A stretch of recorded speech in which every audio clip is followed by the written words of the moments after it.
Well, someone's feeling a little bit fiddly with their diddly right now. Bo Diddley. And how? By the eternal. Behold. It's the Disinformed podcast. I'm Shane. I'm John. And I'm Michael. And John had to take a moment to think about whether he was on the right sequence. I'm in a different seat. I'm watching clips happen. Every clip, all the time. I'll back off a little. I can make that work. I mean, at this point, who even cares? We're Yeah. all gonna be dead next month anyway. That is the hope. Oh, Asher finally had his dream come true of a biblical plague descend on this country to wipe him out without him doing anything. I know. It was like someone they set a booby trap with a shotgun, like in Saw. You know, where there's a little The tripwire Corona Saw. and there's the shotgun above the door frame, but the shotgun instead was just someone sneezing into his open mouth. And then he's so sick that he thinks that it would be a good idea with a high-grade fever to still try and load gear and come play a show with us instead of doing what literally everyone is imploring everyone to do, even evil corporations at this point, such as the ones that he works for. Are And we work for? are saying, just stay home. Yes. Like, sure, you're not going to get paid and we're not going to cover your benefits, but stay home so that we can force the other people to work to death physically. It hadn't even occurred to me in thinking about that, about the circumstances that we were dealing with at the time that call came through. I just went into logistics mode of, okay, we need to go play the show. I could have given two shits what he was sick with, and now it occurs to me that was a really dick move, and it still hadn't bothered me until just, hearing you say that. Shane, you and I have been heterosexual life mates for a while. Sorry to talk about this like you're not in the room. We're going to Michael, cuck you for a bit longer here. Anyway. But you and I yin and yang pretty well. So I have reached out to Asher and I've asked him how he's feeling and how things are going, and he hasn't responded. I think he's dead. No, he responded. I got really excited for a couple seconds. He responded. Oh, boy. He's feeling better. He just says he's almost back to normal. He's just feeling weak, which is how he usually feels. So Yeah. we're good. I guess before we rolled, we just figured out, Michael, that you're not going to see your dear friend for a month. Yeah, in one of my D&D groups, because I technically have two. Nerd. Yeah. He took a trip to Europe, starting at the beginning of this month, and he was planning on being back in, I think, like a week or two, but now that's not going to happen as of what you said. 4 minutes ago. 4 minutes prior to us recording it, Air Trump announced that there's going to be a travel ban for 30 days. Hey. From the Europe to the U.S. From the Europe. Be That's a cool state. respectful. That is our insane clown president you're referring to. I am sure that he has at one point been drenched in Faygo. And as of 4 o'clock this afternoon, a university is no longer going to be having physical classes on campus for 2 weeks. Yours? Yes. Wow. Yeah, Lucky they you. are. They are only going to be teaching classes electronically, so they will be presenting via Zoom, with the exception of things that absolutely have to be taught physically, Yes. like someone's, labs here, With circuits and, soldering. Now, how do you both feel about that? Because I feel that it's from your perspective. Like, Shane, are you salary? Yes. Okay, so at the end of the day, I mean, it'll probably end up, just coming out in the wash. But if you were an hourly employee, I think it would be frustrating but necessary. Do you agree? Well, they're not shutting down services, Right. so they're basically only protecting the students that would normally come to congregate, and the faculty who teach those classes. They're letting all of us peons still get sick. That's Right. Because you don't matter. No, we're not people, so we are a non-entity. Got it. And So how? we're expendable, crew expendable, priority one. Speaking about ice truckers. Indeed. So we were talking. It's all that you can really. It's like the 5 top trending things on Twitter right now, as coronavirus and that being declared a pandemic. My wife was talking earlier today about, like, you know, her clinic is being shut down. Like, they're not seeing people inside the clinic. She does home health, so she's still doing her normal operating procedure. But she was talking about, like, well, you know, what happens, like, if this keeps going and, you know, then I'm going to be out of work for a while. Like, what do we do then? And it was, she was being serious, slightly stressed, and I suggested she starts an OnlyFans. And the OnlyFans would be her diagnosing other people with medical problems, and the only... Up the ass. Yeah, and the only resolution is her sucking them off, and then after they get sucked off, they feel better. We've already done this with your ex-girlfriend, so I mean, you might as well get filmed with your wife. I told that story in a Jeep and not on the podcast. I forgot about that. Yes, but I mean, I don't know if there's a delicate way. Maybe here. If we need a bookend story tonight, okay, we that's can tell reasonable. it. But she was like, yeah, it's going to be really interesting for my OnlyFans patrons to just see you being diagnosed with different things and then getting blown. And I was like... No, it's not you. There are horses involved, from what I understand, based on her prior therapy Well, I sessions, told her, so. like, on the same vein... Pun intended, yes. In the same vein, like, if you keep diagnosing me with different things, you're going to run out eventually, so then we're just going to have to get to the therapy, like, the actual, like, mental therapy section of everything, and that would be really fun. Oh, you're super depressed and insecure. I guess I'm just going to have to empty your big dumb balls. There are, funnily enough, like, there was, at one point I saw a young lady who was apparently, like, her therapist was treating her for acting out at home, and that's how he treated her. Blowing her? Yes, by sucking her her dick. Yeah. But yeah, it's just like, I'm going to pound some sense into you, and this is how we're going to, I was just like, the plot lines for pornography, we're already back on point here. It's our lane, apparently. But hey, I just want to point out that I didn't technically bring up porn. I well, wrote, if you think OnlyFans is not pornography, then obviously you're not a golfer. I have yet to subscribe. I need to get my subscription. I need to get my free trial. Yes. From that dummy account. I forget what it was called. I mean, there's so many dummy accounts. No, the one that we're doing for Idiot. Yes, that you created. Yeah, it is. I think it was at Disinformed Idiot or something akin to that. Yeah. Anyway, I need that subscription. There are a couple accounts right now that I would I would spend $14, just to get the mystery out of the way. I would staple my hands together. Well, for about $13, I'd eat the money. Yes. I would write them a poem on any topic of their choosing. Well, I guess to be a little historical about, therapists pleasuring their clients. It's pronounced the hoo-hoo-pist. And I'm intrigued. And I'll future me as a note to fact check it just in case it isn't true. But I do recall reading that back in the day when people were being... women were being diagnosed with hysterics or hysteria. Yes. One of the common solutions to that was pretty much just masturbating. Pleasure yourself getting off. The doctor forcing himself on them, which I was going to say, I was going to trigger warning for even use of the word. I wasn't going to go there. I was going to lead into... Well, I already said it, so I mean, we might as well just hoo-hoo me for that too. I'm all over the hoo-hoos here. You're Dr. Hoo-Hoo. I am Dr. Hoo-Hoo. That is actually a wonderful handle. I was Dr. Triple X for a while. You know what? You should Professor change X. You should change your Twitter handle to Dr. Hoo-Hoo. Dr. Hoo-Hoo. Yeah. I'm He's sure it's the already one you taken. want, Dr. Hoo-Hoo. Motley Crue has a song about me now. I'm sure you can at least get the Instagram handle. Without question. Probably, yeah. It always is pretty jarring when I'm on Twitter, and it's happened over the weekend because we had the poll that we were running and retweeting it, and then seeing that you liked it, but your Twitter handle for your personal account, it always, for some reason, it always feels like someone foreign liked it until I see your profile picture next to it, which is a very, very dated picture of you, I think. Yeah, because that shows how frequently I use Twitter. Exactly. The last time I logged in was 2010. Yeah. Wow.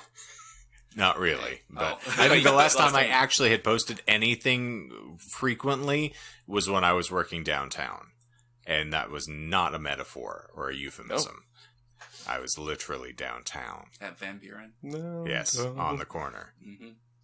Well, out in the street. Downtown, it reminded me of going to concerts and then big public gatherings. It's so crazy. Spectatorless sports. I think it's hilarious. Like, can you imagine being a professional athlete? I'm thinking about like NBA, with the Wizards game. That's and gonna playing happening. for no money, basically. Playing for nobody, and I mean, European soccer. Like that's what they've been doing for the past week anyway. And the NCAA is going to be doing that for, Now, admittedly, I'm not a sports guy, and I don't fully grasp all the concepts, but Shane, I know that you grasp far more than I do, and you've been an NBA fan forever. You're WWE or F. Is it E? I do not Doesn't prescribe fucking to matter. that at all anymore. Okay. It's mostly my like young adult life, and my childhood was wrestling. I So follow you're- it just purely out of morbid He curiosity. probably followed it back when it was called WWF, not Yes. WWE. I know I got to the E section. I probably fell off the wagon around like 2008 when it stopped being. I will watch like WrestleMania, or had up until the last 2 years, because it's like a 7-hour show, and it is ungodly nonsensical. Their commentary is dreck. The stuff is ludicrous. Got it. Anywho, go on. Michael, are you engaged in any sports? Like, is there anything What's that a you... sport? Cool. I mean, he slaps balls around, but in an entirely different So- context. There's in no my points head- counting there. In my head, it takes a level of, well, obviously, like, the pressure off. Like, one way or another, with or without an audience, there's going to be the competition between both teams, but I feel, especially, like, if I have the context of college football, and, like, Becky explaining, like, yeah, it's really hard for them to hear, because I was like, how do they have false starts all the time? Like, what the fuck? Like, don't they use their ears? She goes, yeah, well, the crowd audience tends to overwhelm the it. reason that they roar is that's why home versus away games are so important, I and can why actually you can get help with that a little bit too. To take a leaf from your book and interrupt you while you're talking. Oh, thank you. That actually, I was in the marching band and the pep band. So marching band did football, pep band did basketball. We had explicit instructions that essentially, like, I think 5 seconds before hike, we had to cut music.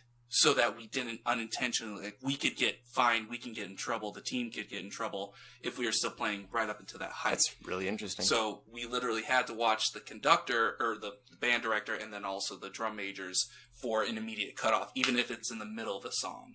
Okay. Because we didn't want to do that.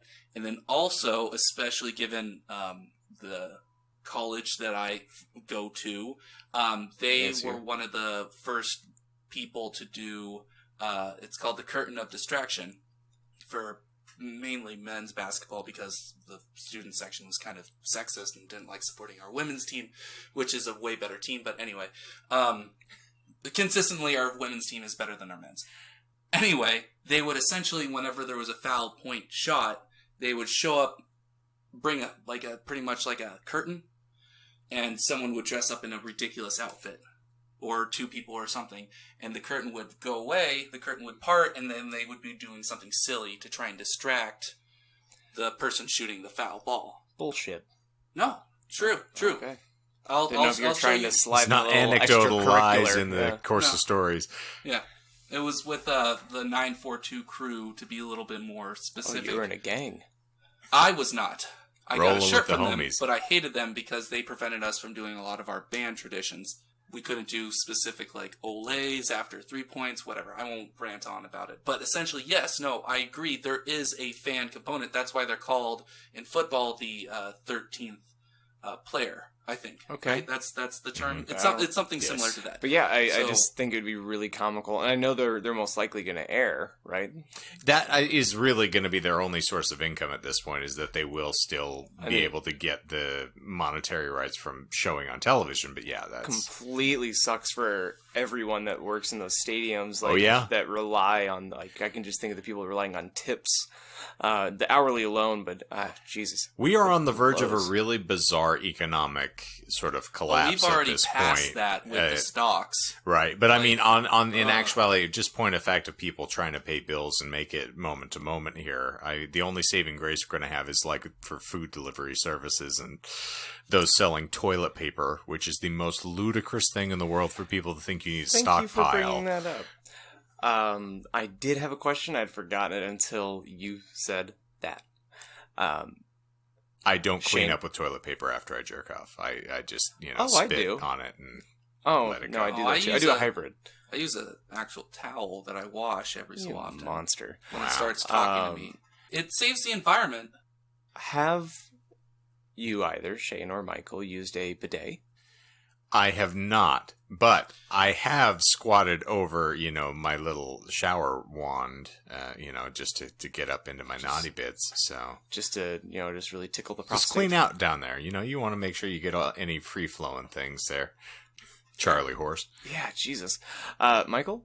No, I haven't. Though I do know that there is a friend of ours that has one at his current place of residence.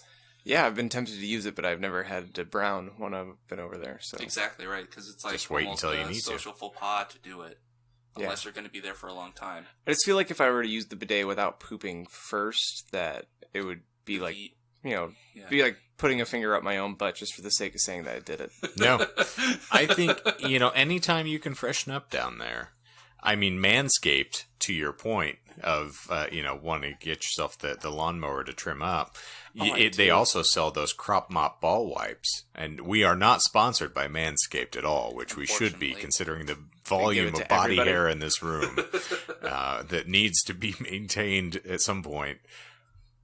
I have to hire small children from the neighborhood to come and shape me, because there are just parts of me that I cannot reach without help. Uncle Shane needs his monthly trimmings. Indeed he do. Oh boy! Speaking of economies collapsing, when you moved up from your last neighborhood, those children, they suffered. Yes. So now I have to call in people from another neighborhood to come in, and it's basically they show up with one of those trucks and the bits hanging off the back end, the hedge clippers, and the various accoutrements one uses for yard trimming. Yeah. They have to use those on my thighs.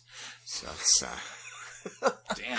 a good time for all. Michael, now that we've spun a digressed coronavirus web enough. into our show, what are we talking about today? Well, shoot. Honestly, I was just going to see how long we could go, because if we went for long enough, I would say we could just call this a freeform. I was going to say, what did I tell you before we even started this? I was like, we are going to have plenty of things to chat about without bringing any topic into this that really, as stressed as you were, and as sort of like nonplussed and out of sorts as you were when I walked in, I was like, we can just talk.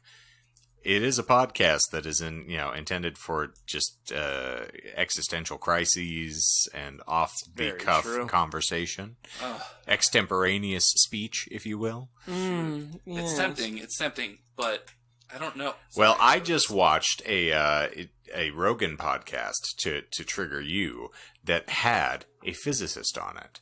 And it wasn't Neil? It was deGrasse? Brian Greene. Oh. He was Who's talking Brian about Greene? well, he's a physicist, John. Yeah. But he's he written a actually couple was of books. talking Brian about Greene, the quantum physicist. mechanics. And yes, Brian Greene, the physicist. And And yes, I know his last name is spelled with an E at the it end. is indeed. So yeah, we were talking about the diminishing sort of energy in the universe and how eventually all of the protons are going to collapse, I think is what he was discussing. So that's a theory Yes. that everything decays. Currently, protons, we haven't found decay yet. We haven't found evidence of that, which would imply that they have a half-life of 10 to the 43 power or something. He started, okay? But in the discussion So- that they were bringing up, and I found it really interesting because he was doing what you talk about doing, is trying to make it relatable. He was saying, in the grand scheme of everything, for if you view time as a building, say, relative to the entire time of the universe itself, we are on like the 38th floor of a building that would be like the Empire State Building. So we have a significant ways to go before we get it anywhere near where this is going to eventually happen.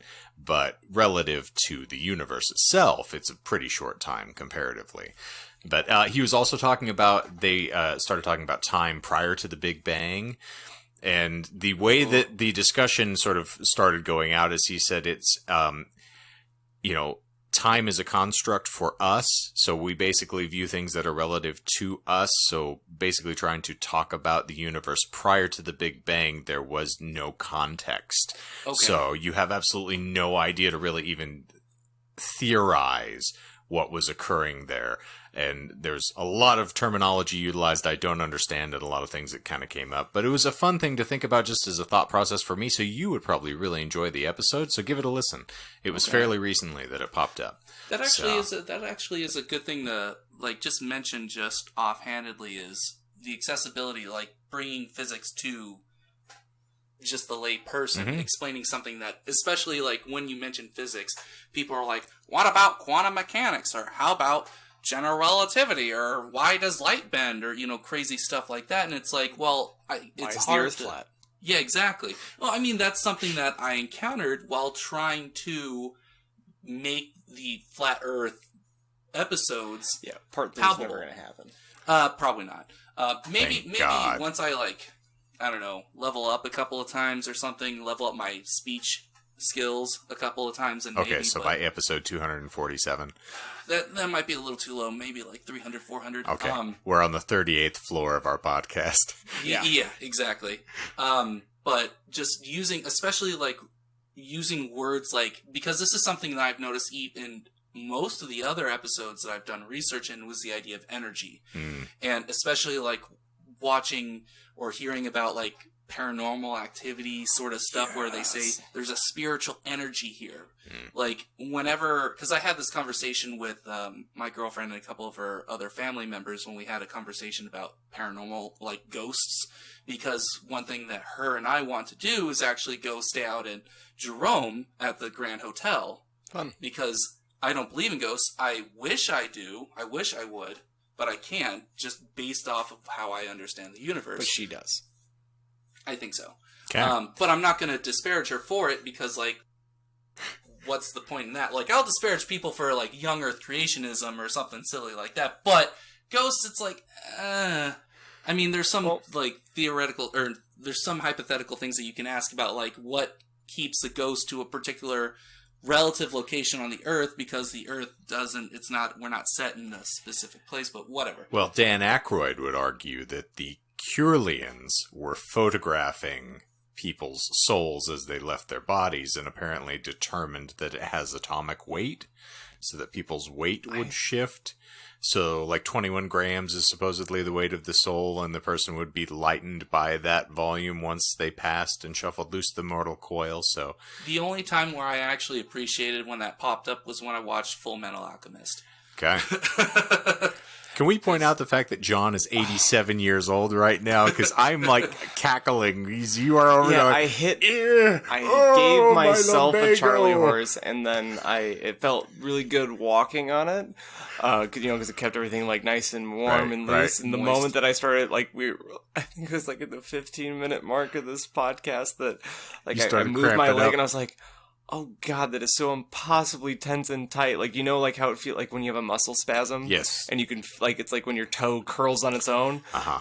You've got to get pressure on it. My quad is doing that right now. So, I'm slowly, trying to massage it while we're talking. And Shane, bless you, is the only one that can see it, as it's it's not like your eyes have anywhere else to go. Yeah, I can't see. Literally, my mic is blocking any I'm doing movement. what you do to your significant other when they start saying some bull mess around you in a public place, where you just you jerk them off. Try to stop them. So if you're sitting next to an old woman at Alamo Drafthouse and they start insulting the guy sitting behind you, you get your hand on a thigh and be like, and you give them that hard squeeze. Yes. Yeah, I'm doing that to myself. So I was gonna say, as someone who did squats competitively in high school, I know what a thigh cramp feels like. That is the most horrific pain. A Charlie horse is bad, but your thigh, you can't get that. You have to stand up and lean on your leg to get any relief. And it's ghastly. And now just how our podcasting, our recording schedule this month looks, it always falls on the day where I do my cardio. Okay. Where I just run myself into the dirt if I can, which is usually I run 3.5 miles is my benchmark for just cardio. So doing that and then having that, it's all compounding, which is fantastic. But to bring back to Michael's point, because I'm trying to rectify that we were ADHD-ridden bastards last week. Yeah, we really were all over the board. Which point are you getting back to? To your supernatural and to energy. Okay, cool, because I wanted to get back to that too. So I read a book a long time ago, and the moment I say what it was and who it was by, it's going to lose all credibility. But it put the thought into my head, and it was one of those moments reading where I kind of was like, I completely agree with this, and I didn't know how to articulate until I read it.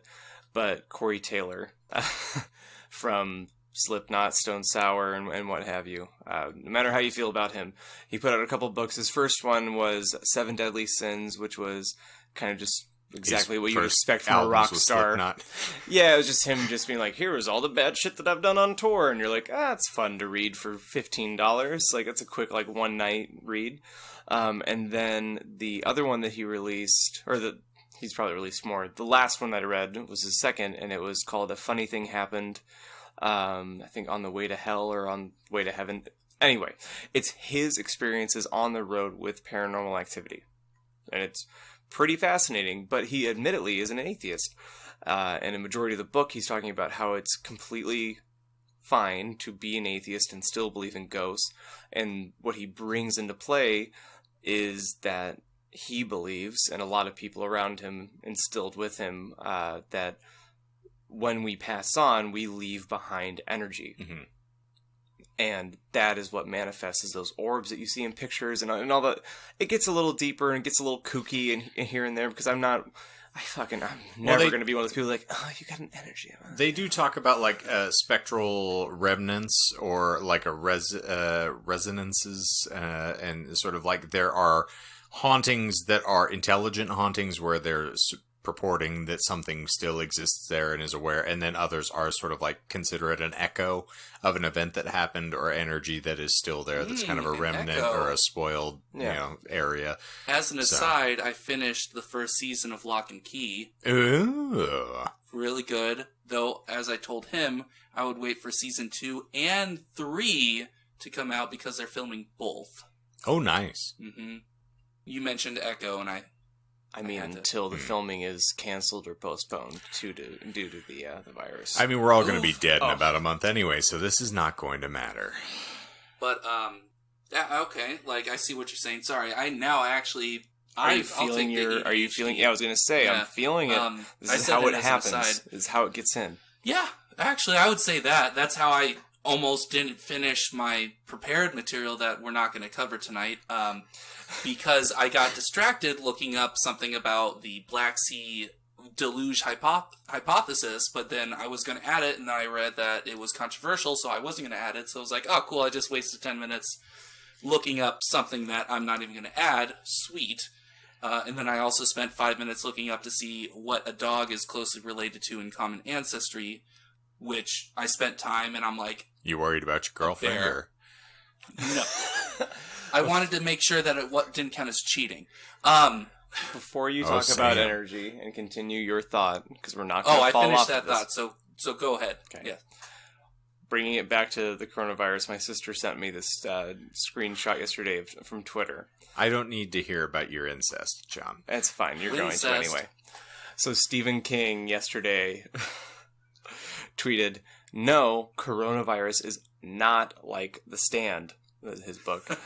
It's not anywhere near as serious. It's eminently survivable. Keep calm and take all reasonable precautions. And somebody responded, and I can't tell if they're trying to be funny or if they're just seriously, like, just freaked out and peeved. Like, and how the hell would you know? Did you even read that book? Oh, God. I mean... Because we've already made that joke like 10 times. Oh, yes, we're calling it Captain Trips. That person does have a point, though, depending on when in King's life he wrote it. He may have blacked out the whole thing, yes. Uh-huh. Yeah, he might not remember it. Though I do know that, at least based off of his foreword in Pet Sematary, that he does reread them as a final editing process before he gives it to anyone else, which is actually a pretty cool idea. But speaking of, that's a Sigourney segue. Oh, goodness. To Phoenix Fan There's Fusion? going to be a lot of discussion about Stephen King this year. At Phoenix Fan Fusion. Actually, if it happens. I do agree that is a good question. Shane and I just had a fucking show get canceled on us. We were supposed to have a show on Sunday night, and it is now effectively canceled because South by Southwest, in case you've been living under a rock, has been canceled, which affects so many artists' routing if they've been on a tour or if they're on a tour presently. They kind of hedged their entire season around that, Yeah, it's a big financial boost for them. Mm-hmm. It's a big reason to do a tour around spring. So as they say, when Satan closes a door, he opens up a window. I thought what you said was when God closes a door, he pushes you out a window. Yeah, I think that was the actual quote, if I recall. So our show got canceled because the headliner Great Grandpa, they're just amazing. So that happened. Not flippantly speaking, by the way. Right, based on your tone. They're legitimately are amazing. A great band, yes. So that's not happening, but because South by got canceled, Sarah Shook and the Disarmers now have a reason and a need to pass through Phoenix. So in 2 weeks from yesterday, they're going to be at that venue we were supposed to play, the Rebel Lounge, and I'm gonna be there. It should be a marvelous evening. It's gonna be my first country show. Well, if anybody else shows up. Mm-hmm. I was making that joke with Dewan. I was like, did you buy your tickets yet? And he was like, nah, buy them in a couple of days. I was, it's not going to sell out, so you're pretty safe. Yeah. Also saw pictures of my first ever ex-girlfriend, and she just traveled to Japan. Well, girlfriend's pushing it. Well, I stalked her, see. No, no. Well, anyway, my first infatuation, and we I don't know how to tackle that. Wow, we've devolved. You're kind of digging a hole here. Do you Woody want me to fucking get back Allen's into back. Energy? Yeah. You're giving off a kind of desperate energy over here that I can see. Your can aura. You feel it in your mouth? You've got a weird purple color in the base of your fourth chakra. Usually it's yellow for jaundice. And, it's like Joker or the Prince, where it's like... Anywho, this girl that I used to casually stalk...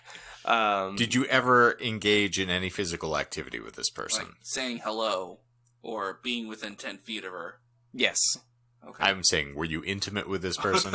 We were not intimate in the sense Did you kiss her? Did you yes. Did you handshake her? But we never dated. It's a weird long story. But I mean, at least you had some connectivity. You make it sound like you were stalking her from the bushes by her home. It felt too personal to say girlfriend. He said casually. But I don't know this. There's not from the bushes. Step between friend to girlfriend when you're young and you're 13 or 14. Dude, I didn't kiss somebody till I was 18. So yeah, me either. I'm still saving my kiss for marriage. I mean, they have a pretty large catalog. I could imagine why you would want to, but you can rock and roll all night. Jesus fuck. It doesn't count if you do it in the butt. If you give her the love gun, then you can give her all the kiss you want. Anyway, a woman that's never going to hear this podcast. You hope. Which is why I was stumbling over myself. I was like, if she ever hears this, it's going to sound really weird because she's going to know. She doesn't. It's okay. It wasn't funny, so.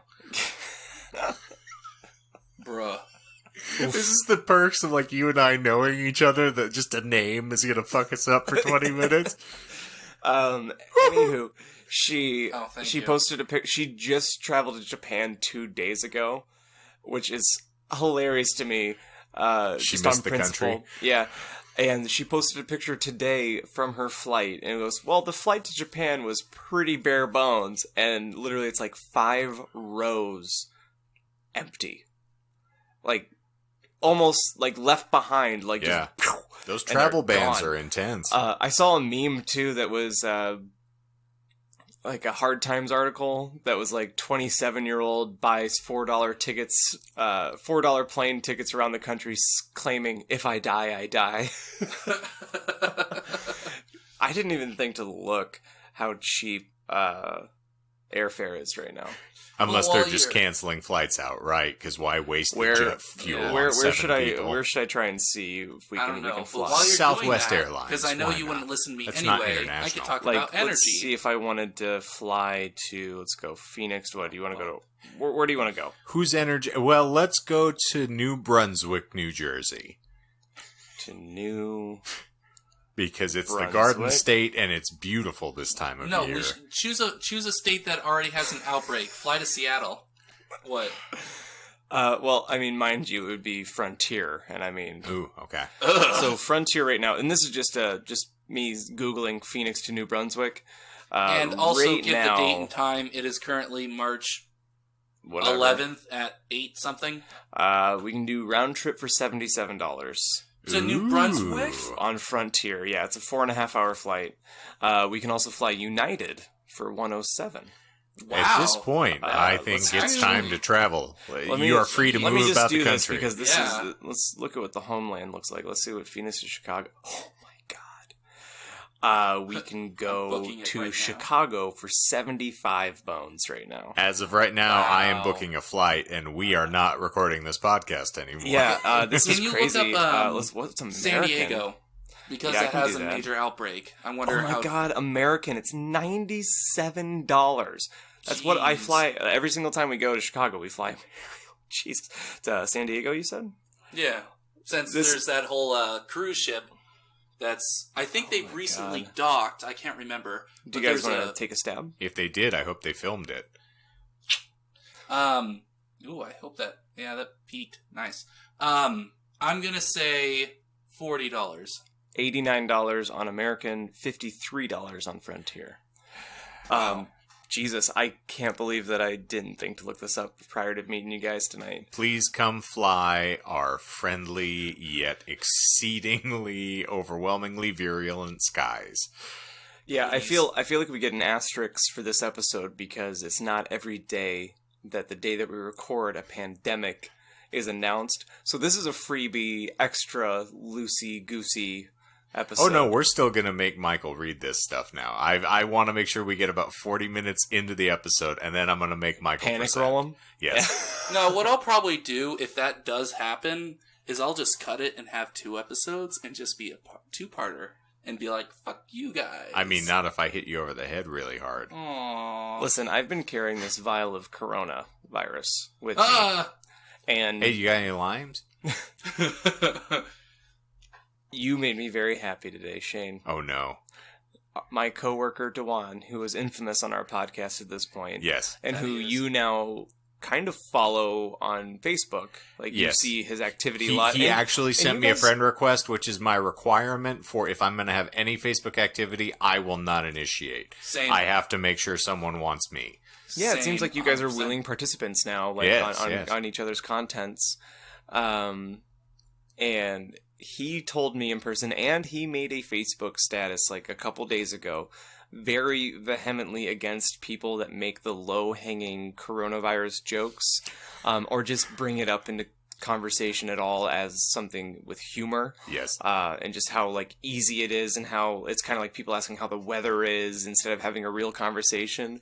And what do I wake up today? And what has he done multiple times today except share memes about coronavirus and then make other posts that are tangentially related to coronavirus? And when I respond back to him going, "Oh, so you say that those aren't funny," and then you share memes about it, and he goes, "Well, this is funny." Game, set, match. That's not how you felt when you were close to blackout drunk 2 nights ago. So you gotta choose a lane and you gotta stick to it. It's either you're gonna be part of the survivors or you're gonna be part of Rick Grimes. Is it they're not called the survivors? Negan and who? Don't look at me. I saw season 1. That's it. My recollection of The Walking Dead at this point is behind a wall of trauma. Essentially, you're either with Rick Grimes or you're with Negan. Yes. And you gotta choose, and you don't get to switch sides, or you can be in the middle. You can be the zombie. That's fine. Well, John, I've always said what's good for the goose is good for the asshole. So, he can do whatever he wants. Times.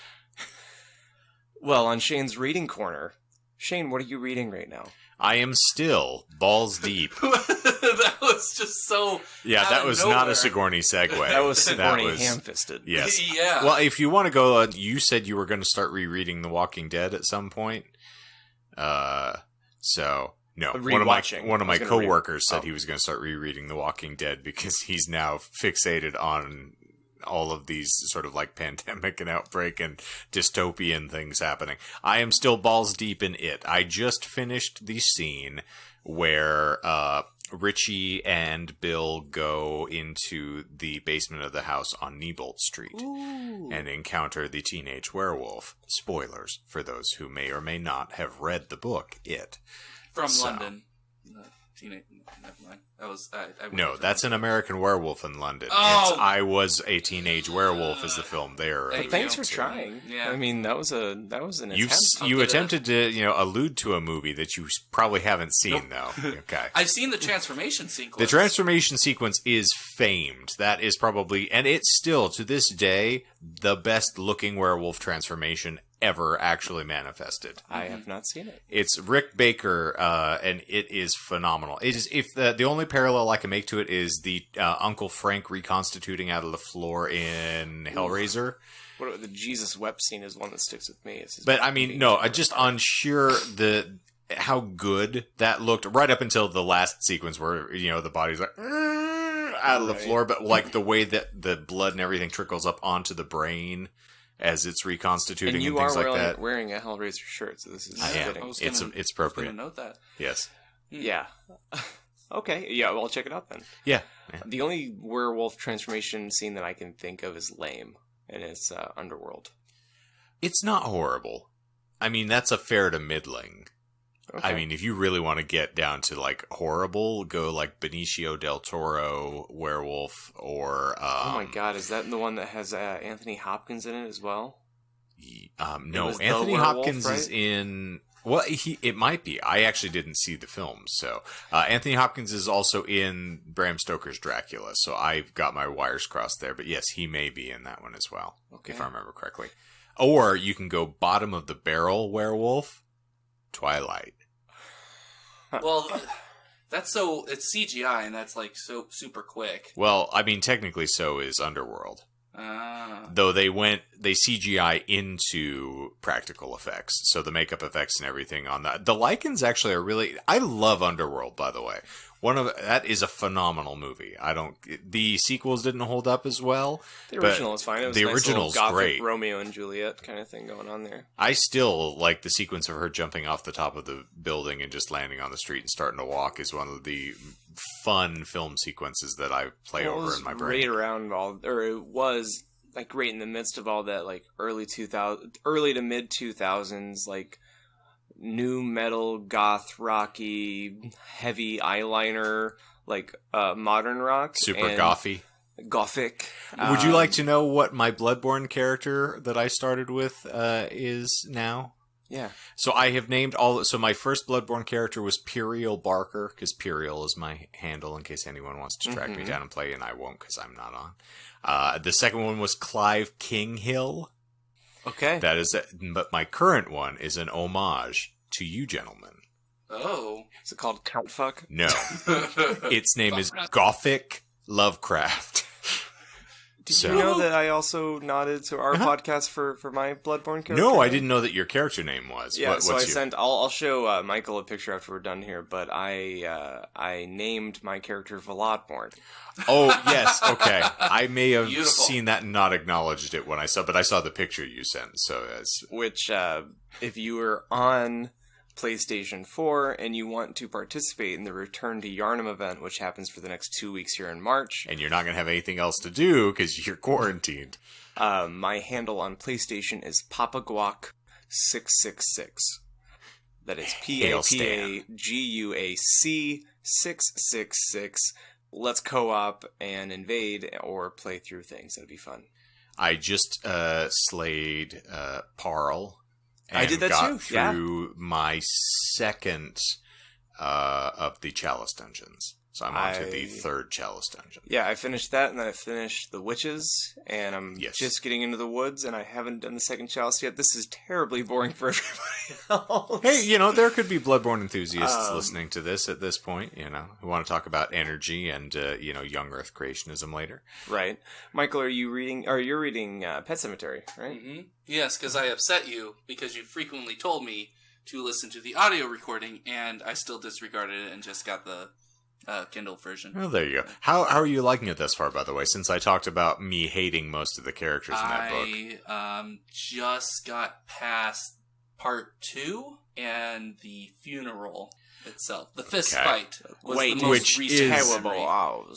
Yes. The funny thing about that, and I should clarify, when I say I hate the characters, they're well-written characters. They're just deplorable individuals. There's not a lot of sympathetic characters in that book, and it's really hard to empathize.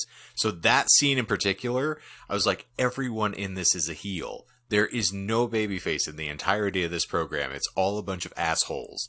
I like his wife. I think the wife in that book. The wife is super moody, needy, like hyper exaggerated female character. Without getting into anything to spoil Michael, by the end of the book, I think that the wife is. It's what you're saying. Like, I'm not condoning actions in the book at all, but as far as being a well-written character, she was the most captivating. I liked hearing about her point of view the most.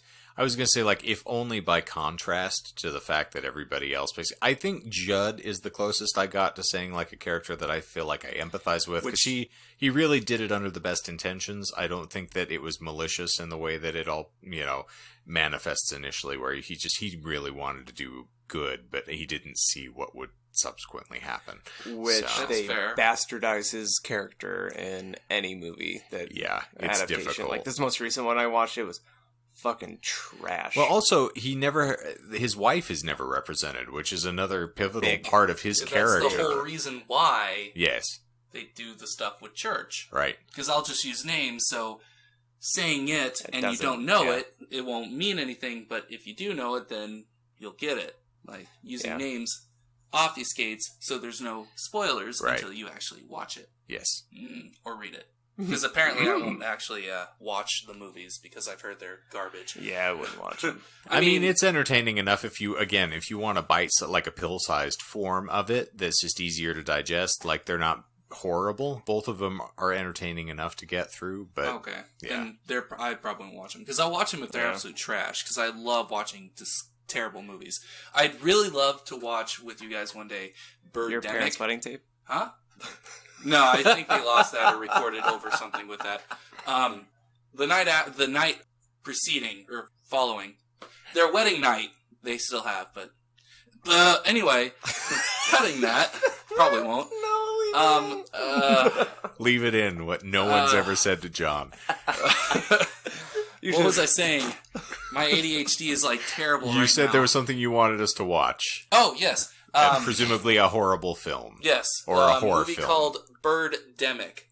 If you've ever heard it. I have not. Ooh, it is count me in. Probably one of the worst movies of all time.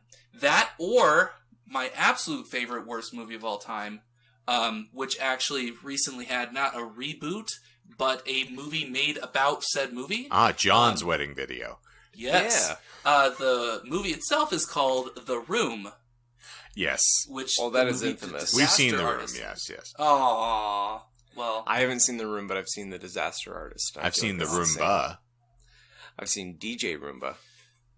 The Roomba thing reminds me because I watched a YouTube video of it. I didn't watch an actual movie. There is a horror movie out recently called The Drone. It's about a possessed drone. Fuck out of here. Yeah. We are so bereft of original ideas that even that feels like a Stephen King pull where it's like, okay, well, we have... no, I was going with oh my lord, I'm going to space, but the one, Christine. One? Where the truck, where the truck reanimates. Oh man. Because, I mean, take your pick of any number of things. Oh, it's probably a ripoff. It's a pretty bad movie. It's not Sharknado. They at least were aware of it, especially in later movies. Which I don't mind if they're like fourth wall breaking or whatnot, but I just love terrible movies. But the whole plot, because I'm going to use this as a Sigourney segue back into the energy topic. But I was about to use it as my Sigourney segue. Ouch. Well, I guess the first to... Anyway. The whole idea behind the movie was that there was this evil hacker dude that was using his drone to take lewd pictures of people, whatever. He gets caught by SWAT, and right before he gets shot or something like that, he yells a bunch of binary, and a bolt of lightning strikes him, and his spirit is transferred into the drone. So he's shouting like 01001001.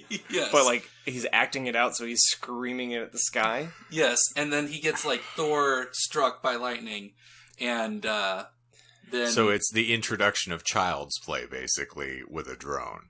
Yeah. All right. Oh my Yeah. goodness. But his spiritual essence, his spiritual energy was transferred into the drone, Okay. which that is actually a good Sigourney segue. Yes, Yes. back into our original conversation that we had a long fucking time ago, earlier this episode, about the idea of the concept of energy and how people misconstrue it with what it actually is. Because the idea of energy is not that it's some sort of like thing that pervades the universe. There's always something that carries the energy. It's molecular. Yes. Yes. Where there's always something physical that carries it. It's not just like by holding your hand out in space, there's energy there. We were talking about this on that particular podcast. The example that they utilized was temperature. And how people associate this somehow the region or something that is causing a temperature. And it's like, no, it's just the molecules are either moving very quickly or very slowly. And depending upon the movement of the molecules, that then causes you to feel that as either excruciating heat or cold. Yeah. And that's something that it's difficult for people of, I almost said of my persuasion. Implies a lot. Furbies? Yeah. Yes. It's actually pronounced furries. Mhm. Yeah. I was I going don't- with the I small, take big-eyed, like, stuffed animal. Oh. He has. I a love name. you. Barney? Aside, I one hate. sentence statement. I hate Furbies. They honestly terrify me. Anyway, it's so difficult for people in my, I can't say profession because I don't consider myself a physicist until Or I get into a professional. PhD. But whatever. The people that study physics, it's very difficult to try and explain some sort of, like, especially the idea, the concept of energy, because in order to explain it in the concept, in the way that we use energy, the way that we explain it, the way that we use it in our physical calculations and everything, is the whole idea that it's carried through a medium, whether it is protons or particles or anything like that. The energy is not an actual physical concept. It's not a physical thing. You can't grab energy. So whenever people talk about spiritual energy or residual energy, it's like, well, what is that? What particle is holding that? What is containing that energy? Because energy isn't just existing by itself. Yeah. It's contained within something. And that's why it's hard for me to believe in ghosts, because it's like, well, what caused that spiritual energy? Like, Penis. then I start going down what? Penis. Okay, see that? Like, I wouldn't mind that if someone literally, I was like, well, why is that spiritual energy? And you're like, well, it was stored in his dick. Here we are back on ghost dick again. Well, then you could argue then that you should be able to believe in haunted things. Then, Homeopathy. yeah, like The water remembers. or possession. Yeah, no, Possession. I like that. No, honestly, like, I like that because, like, how can the house remember? Why do these particular configurations of wood or brick or It's the particulates of water molecules yeah, in the the air. ratio. Yeah. oh And yeah, so it's being See, brought I back like down. that. Yeah, it's condensation is where ghosts come from. Excuse you. I don't know why, but that reminded me of another conspiracy theory about coronavirus. Actually, Well, I was going to mention the other thing about before, not to No, totally go cut for it, you go off, for it. but since we were Go on for the it. energy topic, I was like, have you ever watched a group of people be asked what a calorie is? For all you science nerds out there in the world, do you know what a calorie is, John? I don't. So it well, is. are we bane of talking my about existence. a metric, or are we talking about the? Okay, so a metric calorie, what we consider calorie is actually a kilocalorie. It is the amount of energy Needed required to heat a kilogram. picoliter? No, Or a to pike. heat a kilogram Pica. of water by 1 degree Celsius, Yes. I believe. Yes. And So- I think I always heard it was something like a picoliter of water or something. I It's so I weird. have no fucking idea what you're talking So about. A picoliter, that's like who really, knows? really small. It's probably like a picoliter of water, like a tenth of a centigrade or something stupid Heaven like that. help- yes. Once you can deal with like numbers and all you But in want. any event, yes. So a calorie is the amount of energy needed to expend to heat water. And this is what Okay. we use to then refer to what we then have to expend from our bodies in order to burn food that you have taken in. So it's, yeah, but you watch a group of people be asked what a calorie is and just combust. I would watch that video. Yeah, that actually would be quite funny. It's featured in Pornhub? Supersize Me. They ask a group of individuals saw that a to really say long what a time ago. calorie Yeah, is. I don't remember that, but you're right. I saw it probably not too long after it came out, so I don't remember. I'm a it. goon for documentaries, so I tend to rewatch things, but So we let's watch. get you back to your Anywho, conspiracy yes. So theory. energy, you were talking about. And Yeah. after you're done with Oh, that, I had a segue or a security segue to the coronavirus because you mentioned remembering, and yes. conspiracy theory was what immediately popped in my head. Have you guys heard the recent conspiracy theory about how the coronavirus was transmitted? The anteater nonsense that, or the animal that has it. Is that what you're asking? Or how it's transferred? No. It's like an actual conspiracy theory that I've seen like a couple places. It's quite funny. Okay. So we all have. This is the version that I had read recently. We all have a sort of hibernating version of the coronavirus, which was manufactured in China. In us, it was spread through chemtrails. Okay.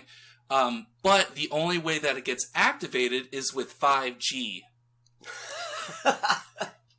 And one of the first cruise ship that was docked in Tokyo that was quarantined for a month or something like that, that had 5G on it.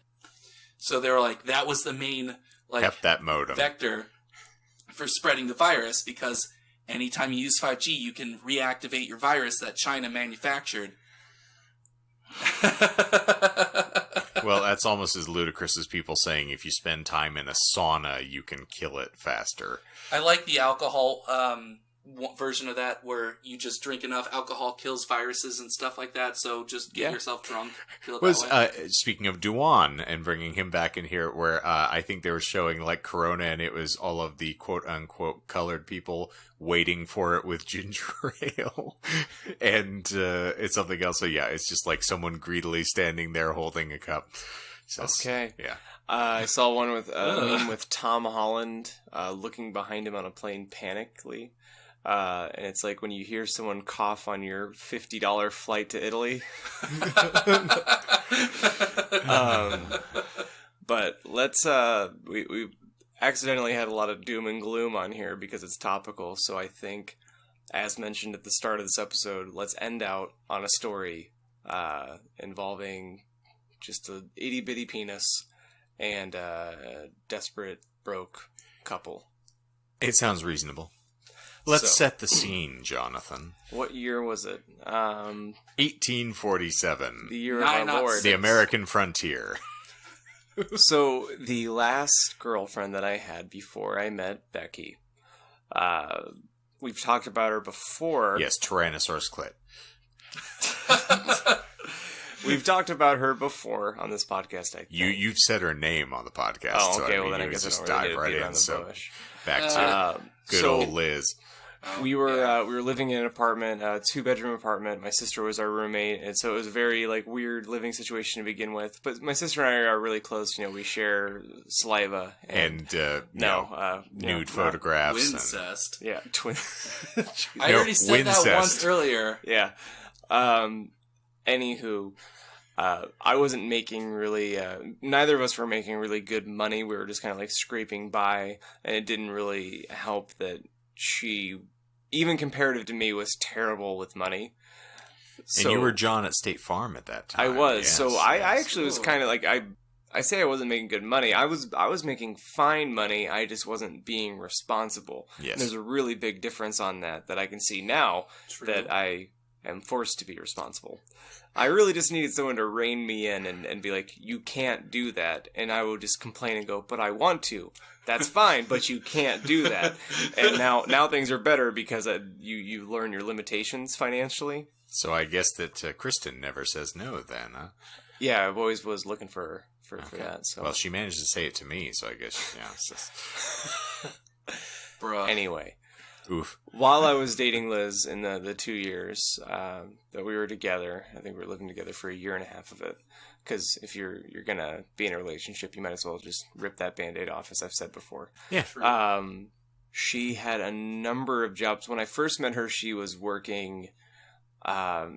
She wasn't a nurse. She was like a babysitter for the nurse when the nurse was away, but she wasn't medically trained at all. So it was like a hospice care facility, wasn't kind it? of, yeah, something like that, where Yeah. she would puff her chest out and say that she was, she was basically in healthcare. Right. But she was in healthcare the way that I'm in professional movies. Like, Yeah, she would show up and spell whomever was giving the actual care and just spend a little time with the person to make sure they didn't fall down or asphyxiate. till the actual RN would be available again. Right. She would watch them overnight. She'd Yes. stay there for the weekend or whatever was needed. I don't Rub one out in their bed, whatever. Yeah. Rub them out one. So something about that job that always struck me odd is that she seemed to have a lot of money every time she got paid. A lot. It was jarring. Like, she was taking care of us.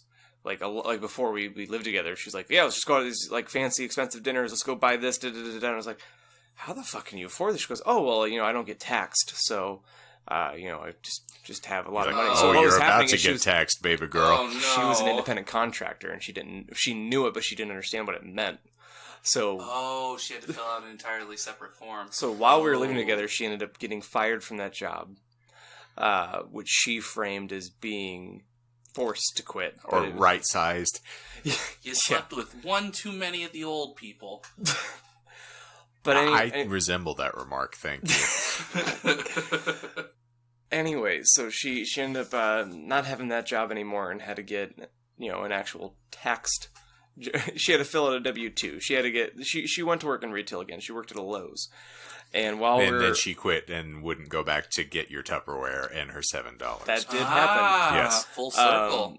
But while she's working there, tax season rolls around, and to my parents' credit, like I can't say that a lot of things that they've tried to teach me ever stuck, but one thing that they taught me that did was filing my taxes by myself, like an adult should know how to do. So I got on her case too, because it's just like one of those things that was instilled in me. And I mean, governmentally, you have to fucking do it. And I always get excited now around tax season, or I did back then, because it meant that I had the potential to get free money. Or essentially, Money back. that you yeah, were yeah. paid, but to whatever. get my Free money back. Free money is a better way to think about it. I do my taxes as early as I can, get money back. I'm poor. Like, I'm living paycheck to paycheck, so that Right. money is really important to me. Meanwhile, as she drags her feet and she does her taxes finally, and she owes just an enormous amount of money. And didn't file that I-9. I honestly think it was probably between $15,000 to like $3,000 that she owed. It was a lot of money. Jeez. To the tune, she did not file. Boom. Mic drop. She didn't file in that year. And I remember just those relationship defining moments, but not in the good way, where you're like, I don't think this is going to work. So this was all a really super long-winded way of saying that money was super tight. And so for is her, she. For her, oh, yeah, sure. But especially for her, because when we first met, she was definitely breadwinning in the relationship, and then there is a shift where she's working at Lowe's. She quits Lowe's because she gets annoyed that she has to deal with customers, but then she goes and works at Sally's. And makes one joke about a fat guy. Yeah.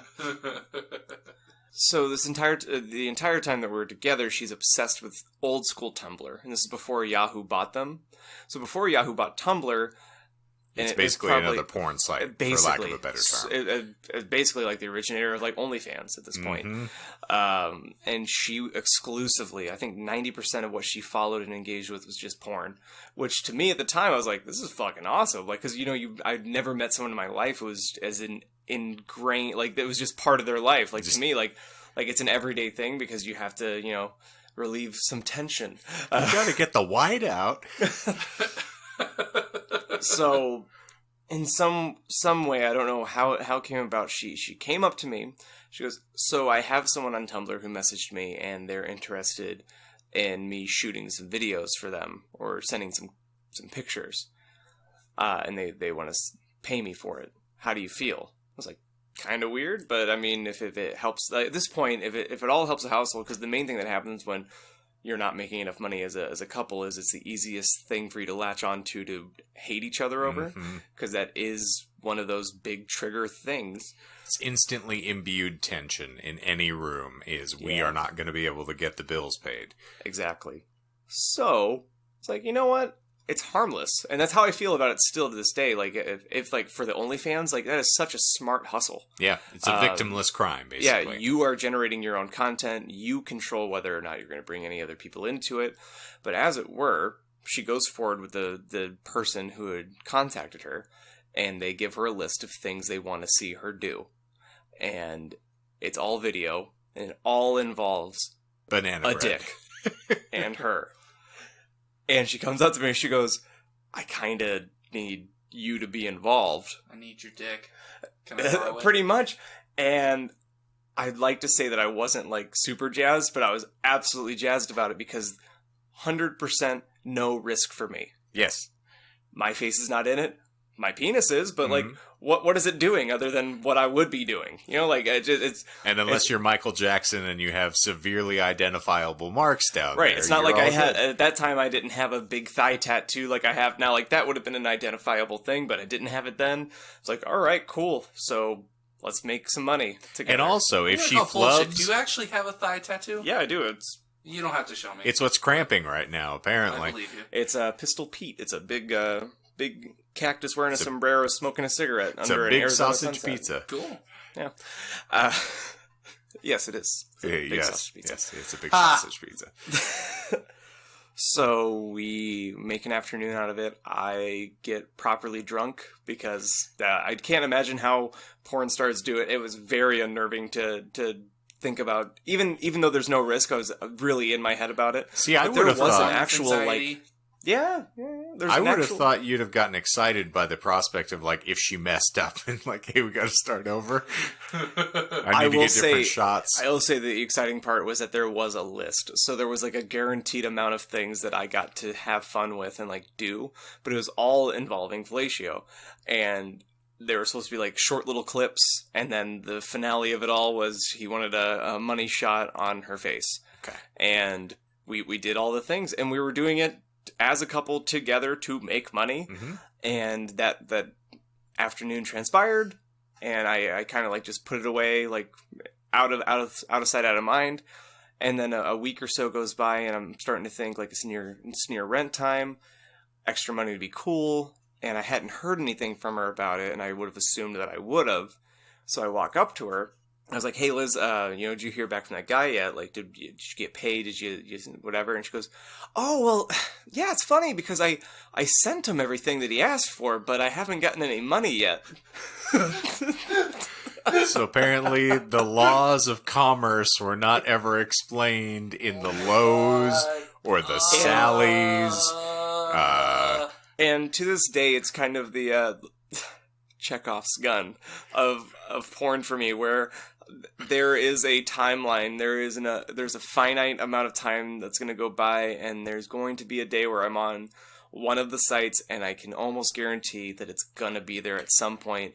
It's there already. It's just it's my tiny little dick in a huge haystack. Yep. I told you, I also, within months of you telling me this story, saw on Tumblr a picture of a girl who looked exactly like Liz with a guy's like thighs, basically, but it was a bulge in pants.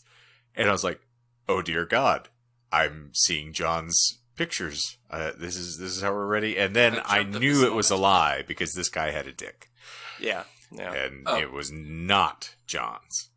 Well, So- what's funny, and this will be like the epilogue, is that after her and I broke up, she got just as active on Tumblr as you'd expect. Like, she got like a resurgence of activity on Tumblr, and she ended up, I think she married the guy now, but I think he's the one who took the pictures, but she started posting before the buyout on Yahoo. She started posting lewds and nudes on her Tumblr, just like that. So, I mean, if you want to like put a positive spin, at least she was super like body positive and super sex positive, which I'll never, judge somebody for, within, within reason, but so that's the story about how I never got paid to get sucked off on camera. But you are a porn star. Timothy Lone Cactus has already made it out I'm into in the world. one video, maybe 3 or 4, depending on the clippings of it. And the edit, yeah. Yeah, but yeah, we Is never that saw. why? Is that why you have a cactus on your thigh? Is to represent your porn name? I want to be identifiable when I make my sequel. That's important. Yeah, I'm tired of living in the shadows of her success. Branching out. I like it. So technically, I didn't talk about porn. Technically. I mean, about being technically in. you did. I'm tired of your girlfriend hating me. So am I. It's a really rough evening to come home to. And so I was like, God, why do you hang out with such pieces of filth? It's like, I am a piece of filth. She's like, yeah, about that. And then you're like, listen, I didn't want to argue all night again. She's like, hey, listen, why do you keep fucking our cats? It's like, I just want a little pussy. Remember, John? It's when I told you that you'd never be a successful writer because you don't have a creative mind. I think that's going to wrap it. So, Michael, let's talk about young Earth creationism. Oh my god, I'll kill myself on camera. Well, that's Can kinda we awkward try to considering get that some we money don't. for it this time, as opposed to just it being Get half of the pay up gratis? front. That's my record. Yes, let's ask for the money first. Yeah. George Carlin had a glorious bit about like the all suicide network. If you ever have an opportunity to check out his special, it's Life is Worth Losing. He basically just talks about death for about an hour. It is hilarious. I think I heard about it because someone talked about stand-up. It's probably me talking about Carlin because I've raved about this for a while. It's still my favorite special, I think. Someone talked about stand-up and how their favorite thing is you can hit on heavy topics, but then at the end you have to wrap it up and you have to, like, you don't have to, but like you should bring it back around and end on optimism and hope. And they were talking about a Carlin stand-up where he did not do that. And he stayed the course of just nihilism almost to a T, and just there was no dismount. It was just like, okay, good night. And like, is that the stand-up that you're describing? It's funny, and here's the thing. I was going to talk about this earlier, and this is a beautiful like way to dovetail off of this because it's a good way to kind of really close up. Because I want to hear myself talk, but no, I was thinking about this. So my mother worked with attorneys for the bulk of my sort of like teens, and so I was around a lot of lawyers. Go figure. I needed them in my adult life. Yeah, right. And one in particular, Lou, would always talk about before he went into trial, he would watch movies about trials to relax himself because it's a very daunting process and there's a lot of things that have to be dedicated towards you going in, preparing your statements, making sure all of your stuff is researched. So to just leaven the mood a little bit, or lighten himself up, he would watch My Cousin Vinny and The Rainmaker. There's just things about people who are completely inept and just fumble at every step and sort of stumble into grace, basically. And so I have a similar approach for when we're about to go into the studio, is I will watch things that are similar about people just completely falling apart. So I put on Some Kind of Monster last night. Oh my god, I need to rewatch that. Because I enjoy the documentary, and whenever I need to reaffirm with myself how fucked up most musicians are, that's a great segue into it. I'm like, okay, well, let's watch these people. But they made a joke at their own expense in the course of that documentary about like, well, we can basically make anything work. We'll just we'll work our way and maneuver through it. Like, we did that really well on Load and Reload. And they all laughed. And it reminded me, I don't know why I ever felt I would be successful as a musician. Because all of my albums that I really love are the ones that perform poorly and everyone else pans.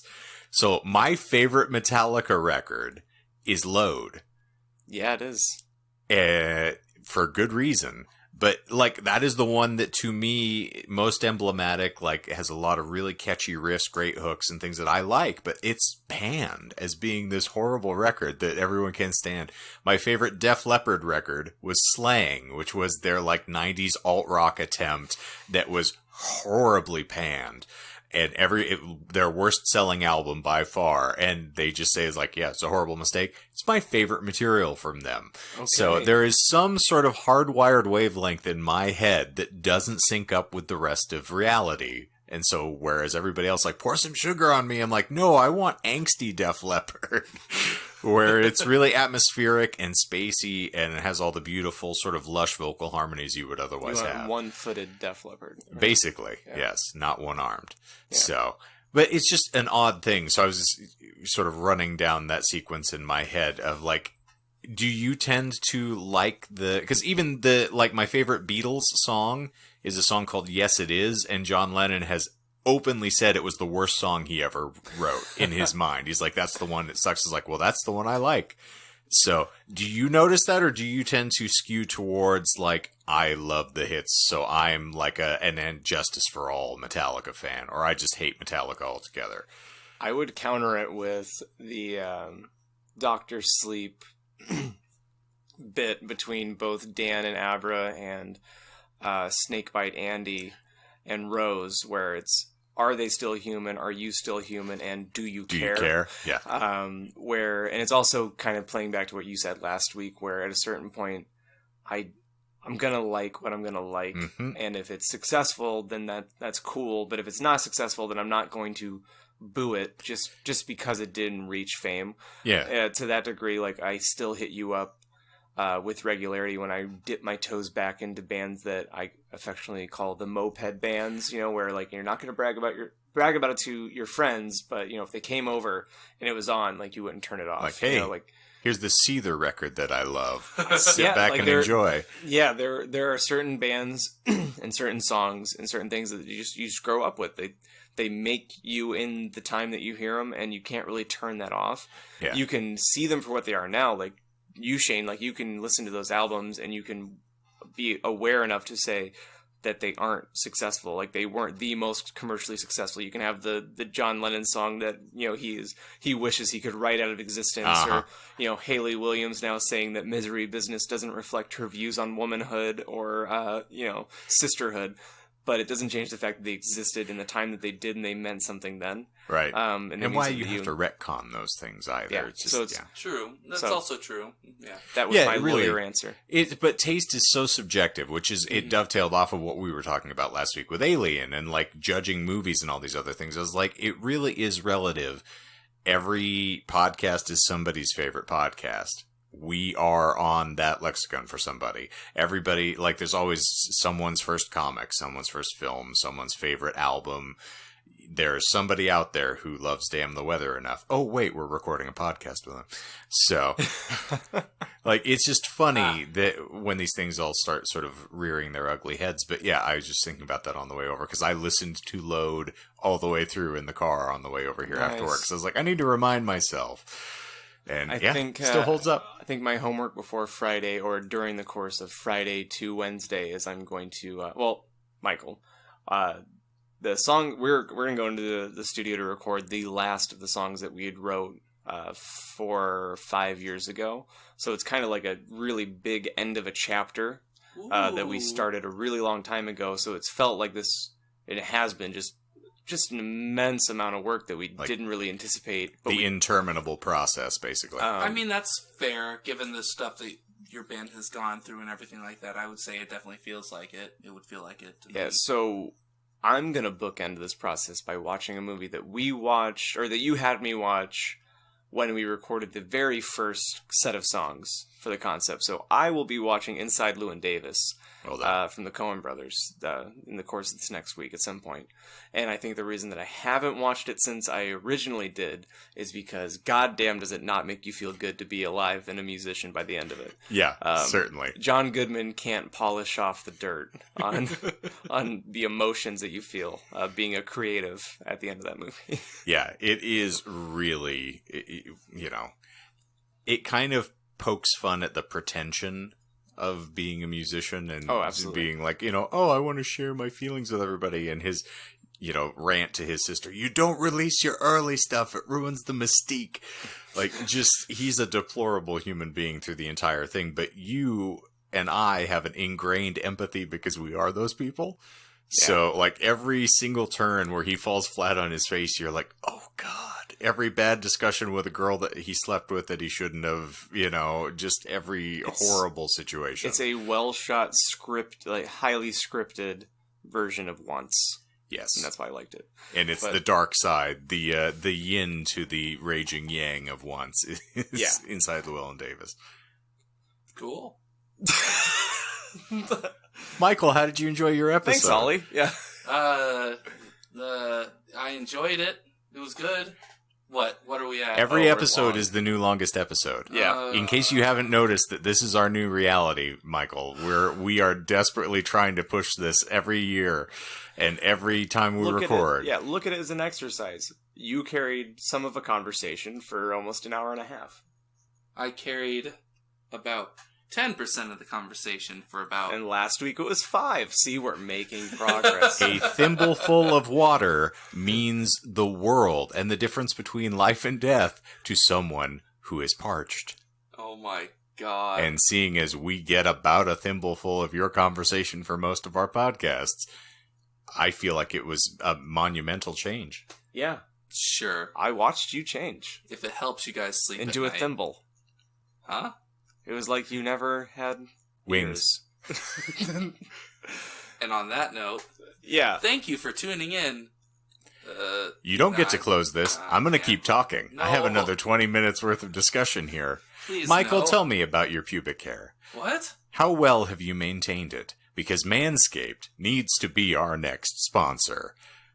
I Yeah, mean, 'cause my I back mean- hair alone means I need at least 2 of the lawnmowers being worked in circles in order to get down to those, crop Yeah. configurations I would that I say need. that I would like to trim my scrum Yes. and not bleed.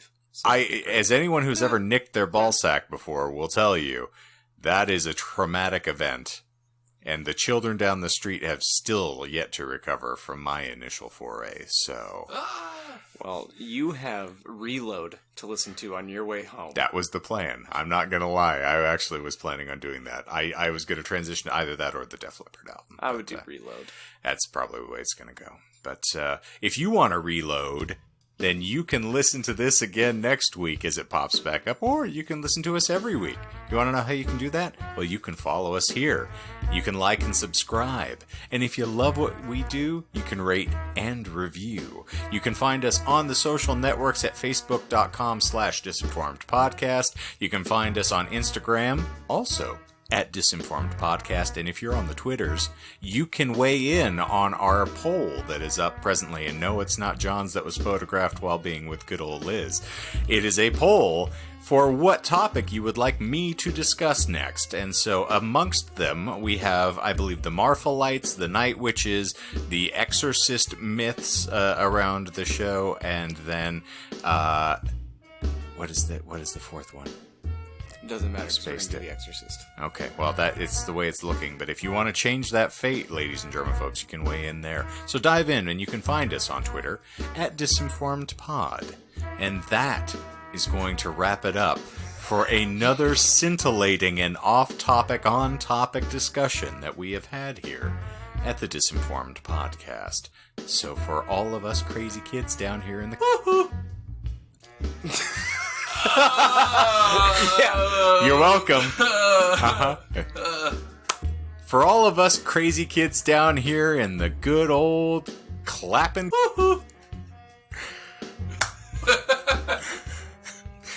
For all of us here that are just waiting for the corona to crawl up our ass and kill us from the inside. I'm Shane. I'm John. And I'm Michael. Thanks for coming, kids. Don't worry, it's probably contagious. I can't believe you said those things. I had to give us at least another 5 minutes here and make Michael edit this for the next 10 years, so...